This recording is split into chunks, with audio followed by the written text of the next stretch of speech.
Blog તો ત્યાં ટ્યુશનથી આવી ગયો જોઈ શકું. અહીંયા ઇફતારીની વસ્તુ બને. અહીંયા આલુ કાંદા ભજીયા, દાળવડા, સાંભાર,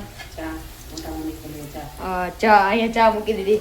કાલ તમે જોયો છે બની ત્યાં પાછી રોજ રોજામાં ચા તો હોય જ. હા મોટા મમ્મી પીવે જ નહીં તો તમારી વાત થાય બીજું કોઈ ન પીવે. જો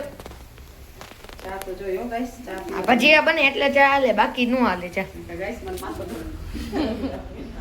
આ ચા નો નશો હોય. અહીંયા મોબાઈલ હોય અમરી દીદી શીપુ દીદી પડે. અહીંયા જો ઇફતારીની વસ્તુ આવી ગઈ, બધી રાખી દીધી.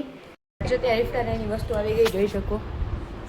ઢોસો, પાણીપુરી, દાળવડા, ફ્રૂટ્સ જોઈ શકો. અહીંયા બધું મોટા અમે અત્યારે ભજીયા લઈ આવ્યા.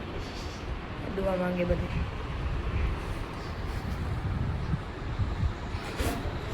જોઈ શકો.